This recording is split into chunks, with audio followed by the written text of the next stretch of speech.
Hello అండి, అందరికీ నమస్కారం. ఈరోజు నేను దనసగడ్డలతో కొత్తగా రెసిపీ తయారు చేస్తున్నాను. ఎంతో హెల్తీగా ఉండే ఈ దనసగడ్డలు తీసుకువచ్చి నీళ్ళల్లో వేసి కొద్దిసేపు నాననివ్వాలి. మట్టి ఇసుక ఏమన్నా ఉంటే కిందికి వెళ్ళిపోతుంది. శుభ్రంగా నీళ్ళతో కడిగి పక్కకు పెట్టుకోవాలి. చక్కగా స్టవ్ పై పెట్టి నీళ్ళు వేసుకొని కుక్ చేసుకోవాలి.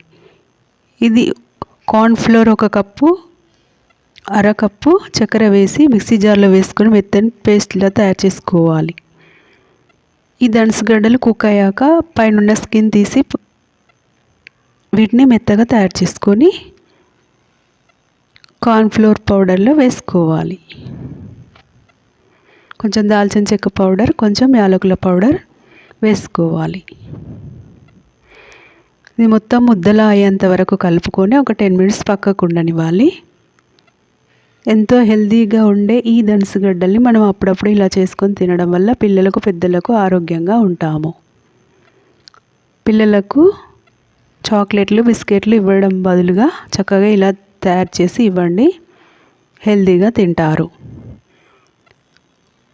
దనసగడ్డలు కుక్ చేసి వాళ్ళకు తినిపించే ముందు మీరు దగ్గరుండి తినిపియండి. ఎందుకంటే అవి ఎక్కువగా గొంతులో పట్టుకుంటూ ఉంటాయి. జాగ్రత్తగా పెట్టండి పిల్లలకి. ఇలా బిస్కెట్ లాగా తయారు చేసి ఇవ్వండి, ఏం కాదు. ఇలా నేను రౌండ్గా బిస్కెట్లు తయారు చేసుకున్నాను. వీటిని కేక్స్ అంటారు, కట్లెట్ అంటారు, లేదా బిస్కెట్స్ అంటారు. ఎలా అయినా తయారు చేసుకోవచ్చు. ఇలా హెల్తీగా ఉంటుంది. స్టవ్ వెలిగించి కడాయి పెట్టుకొని ఆయిల్ కొంచెం వేసుకొని మొత్తం స్ప్రెడ్ చేసుకొని వాటిపైన చక్కగా కాల్చుకోవాలి. నెయ్యి కూడా యూజ్ చేసుకోవచ్చు.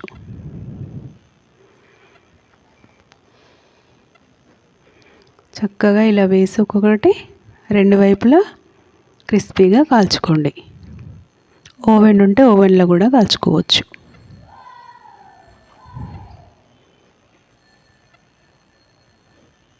లో ఫ్లేమ్లో పెట్టుకొని కాల్చుకోండి, లేకపోతే మాడిపోతాయి. జాగ్రత్తగా తీసి టర్న్ చేసుకోండి.